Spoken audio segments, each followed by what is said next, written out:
आप सभी को मेरा सुप्रभात।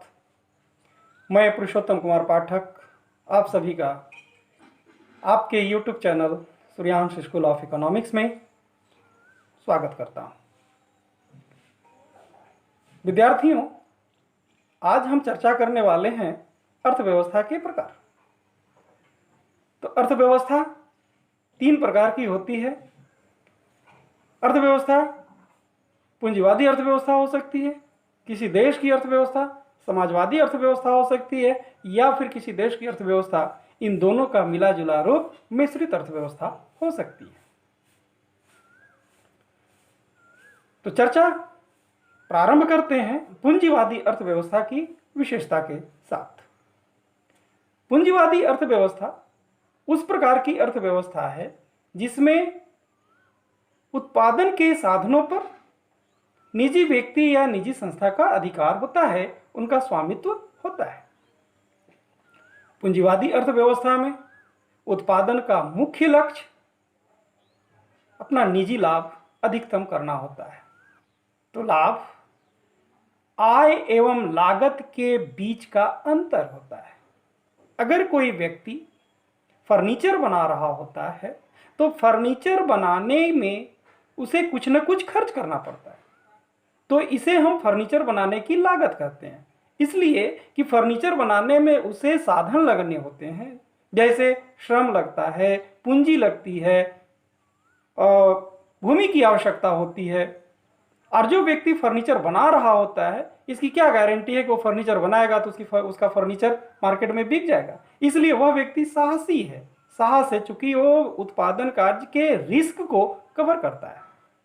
तो इन साधनों पर उस व्यक्ति को कुछ न कुछ खर्च करना पड़ता है, और ये खर्च ही लागत है। और फिर जब वो बाजार में इस फर्नीचर को बेचता है तो उस बेचने के उपरांत उसे जो राशि मिलती है वह राशि उसकी आय होती है। तो आय और लागत के बीच का अंतर लाभ है, और इसी लाभ को अर्जित करने के उद्देश्य से वह व्यक्ति फर्नीचर बना रहा होता है। तो ये लाभ अधिकतम कब होगा? ये अधिकतम लाभ कब होगा? इसके 2 सिचुएशंस हैं। चाहे तो फर्नीचर की कीमत अधिक हो, फर्नीचर को बेचने पर इनकम अधिक हो, आय अधिक मिले, या फिर फर्नीचर बनाने की जो लागत है वो कम मिले। तो इस उद्देश्य से एक व्यक्ति, एक उत्पादक वस्तुओं एवं सेवाओं का उत्पादन करता है।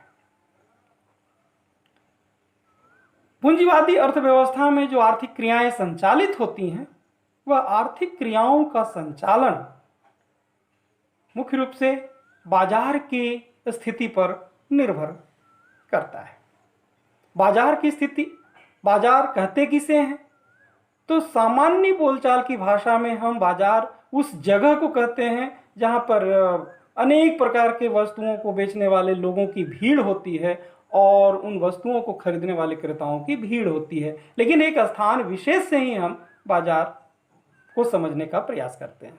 लेकिन बच्चों, यहाँ अर्थशास्त्र में बाजार शब्द का अर्थ बिल्कुल ही भिन्न है। यहां पर किसी एक वस्तु का क्रेता और विक्रेता आपस में संपर्क स्थापित कर उस वस्तु की खरीद बिक्री करते हैं। मतलब प्रत्येक व्यक्ति अपनी इच्छा की पूर्ति करने के लिए बाजार में उपस्थित होता है, और एक व्यक्ति जो वस्तु को चाहने वाला होता है, जो वस्तु को खरीदने वाला होता है, वह चाहता है कि वस्तु मुझे कम से कम कीमत में मिले।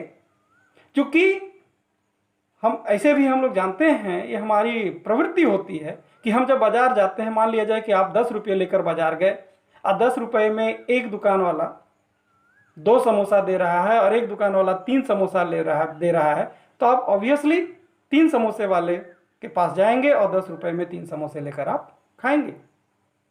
क्यों? इसलिए कि यह मानव की प्रवृत्ति है कि ज्यादा उपभोग करने से ज्यादा संतुष्टि मिलती है, ज्यादा वस्तु का उपभोग करने से मुझे ज्यादा संतुष्टि मिलती है। और यह निर्भर करता है कि हमारी आवश्यकता की तीव्रता कितनी है। दूसरी ओर जो उत्पादक होते हैं वे लाभ अधिकतम करना चाहते हैं, इसलिए वो वस्तु की इकाई को अधिक से अधिक कीमतों पर बेचना चाहते हैं। तो यहां पर क्रेता और विक्रेता में एक प्रकार का द्वंद्व उत्पन्न होता है। द्वंद्व उत्पन्न होता है, एक कम कीमत देना चाह रहा है, एक अधिक कीमत लेना चाह रहा है। तो दोनों के बीच पारस्परिक इंट्रैक्शन की यह प्रक्रिया जो होती है, इसमें एक स्थिति ऐसी पहुंचती है जहां पर उपभोक्ता जो कीमत देने के लिए तैयार होता है और उत्पादक जो कीमत लेने के लिए तैयार होता है, दोनों आपस में बराबर होता है। और यह स्थिति ही बाजार संतुलन की स्थिति होती है, और यह कीमत संतुलित कीमत होती है, और इसी कीमत के आधार पर पूरी आर्थिक क्रियाएं संचालित होती हैं। कैसे संचालित होती हैं, इस पर हम थोड़ा सा प्रकाश डालना चाहेंगे। ये जो कीमत है, जिसे हम संतुलित कीमत कहते हैं, यह कीमत ही उस वस्तु के प्रति समाज की नजरिया को व्यक्त करती है। किसी वस्तु की कीमत अधिक है तो इसका मतलब है कि उस वस्तु को चाहने वाले बाजार में अधिक हैं। बाजार में क्रेताओं की संख्या अधिक है जो उस वस्तु को चाह रही होती है। क्योंकि जब किसी वस्तु की मांग बढ़ जाती है तो उस वस्तु की कीमत भी बढ़ जाती है। तो ऐसी परिस्थिति में जो उत्पादक है वो उस वस्तु के उत्पादन कार्य के लिए फिर तैयार होगा, उसका उत्पादन बढ़ाएगा। इसलिए उत्पादन बढ़ाएगा कि उस वस्तु को बेचने से उसे लाभ मिलेगा।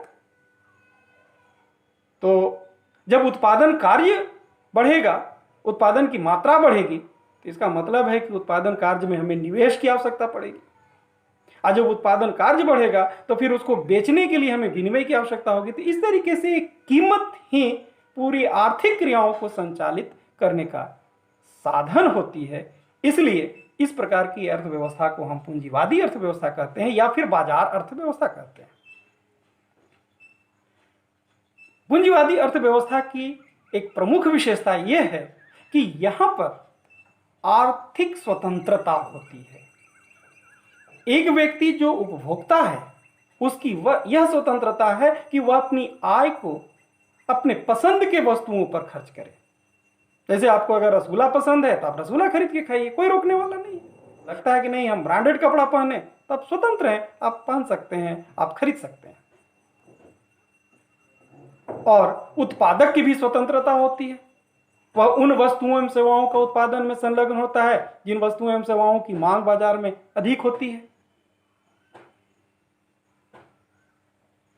वो जब चाहे उत्पादन कर सकता है, जब चाहे उत्पादन बंद भी कर सकता है। तो यहाँ आर्थिक स्वतंत्रता एक प्रमुख विशेषता है पूंजीवादी अर्थव्यवस्था की। पूंजीवादी अर्थव्यवस्था में आर्थिक क्रियाओं पर सरकार का किसी भी प्रकार का हस्तक्षेप नहीं होता है। सरकार देश में सिर्फ कानून व्यवस्था को बनाए रखने के लिए ही कार्य करती है और आर्थिक क्रियाएं पूर्णतः बाजार की शक्तियों पर संचालित होती है, निर्भर करती है। मित्रों, यहां पर एक चीज देखना है कि प्रत्येक व्यक्ति स्वतंत्र है, प्रत्येक व्यक्ति स्वतंत्रता पूर्वक कार्य कर रहा होता है और ये कार्य करने के उपरांत भी पूरे बाजार की पूरी व्यवस्था संतुलित होती है। तो यहां पर इसका मतलब कुछ न कुछ शक्ति कार्य कर रही होती है और इस शक्ति को एडम स्मिथ ने अदृश्य हाथ कहा है, इनविजिबल हैंड कहा है। यह अदृश्य हाथ प्रत्येक व्यक्ति के स्वहित की कामना से कार्य करने के कारण उत्पन्न होती है। इनविजिबल हैंड की जो शक्ति है यह प्रत्येक व्यक्ति के स्वहित की काम। उपभोक्ता अपनी संतुष्टि को अधिकतम करने का प्रयास कर रहा है, उत्पादक अपने लाभ को अधिकतम करने के उपाय कर रहा है। तो दोनों व्यक्ति अपने हित से, दूसरे के हित से उनको कोई वास्ता नहीं है। और अब स्वहित में जब आदमी काम कर रहा है तो पूरी बाजार व्यवस्था ऑटोमेटिक संतुलित होती है। और अगर यहां देखिए संतुलन में बिगड़ थोड़ा सा फ्लक्चुएशन हो सकता है। जैसे मान लीजिए कि किसी वस्तु की मांग बढ़ जाए, तब क्या प्रभाव पड़ेगा? वस्तु की मांग जैसे ही बढ़ेगी उसकी कीमत भी बढ़ जाएगी। और जब कीमत ऊंची कीमत पर फिर बाजार संतुलित हो जाएगी। और जब वस्तु की मांग कम होती है तो उस वस्तु की कीमत भी कम हो जाती है। अगर किसी समयावधि में वस्तु की पूर्ति बढ़ जाए, लोग ज़्यादा मात्रा में बेचने के लिए बाजार में उपस्थित हो जाएं, तो वैसी परिस्थिति में कीमत कम हो जाती है। तो इस तरीके से स्वतः संतुलन की यह प्रक्रिया जारी रहती है, इसमें किसी भी प्रकार का हस्तक्षेप नहीं होता है। तो इस प्रकार की अर्थव्यवस्था में सरकार का भी कोई हस्तक्षेप नहीं होता है, हमने इसको देखा। और यही कारण है कि पूंजीवादी अर्थव्यवस्था को हम अबंध अर्थव्यवस्था भी कहते हैं, लेसे फेयर इकोनॉमी कहते हैं, क्योंकि यहाँ पर सरकार का हस्तक्षेप नहीं होता है आर्थिक क्रियाओं में। आज पूंजीवादी अर्थव्यवस्था पर हम अगली वीडियो में चर्चा करेंगे समाजवादी अर्थव्यवस्था एवं मिश्रित अर्थव्यवस्था पर। तब तक के लिए हमको इजाज़त दीजिए और आप Suryansh school of economics channel पर बने रहिए। धन्यवाद।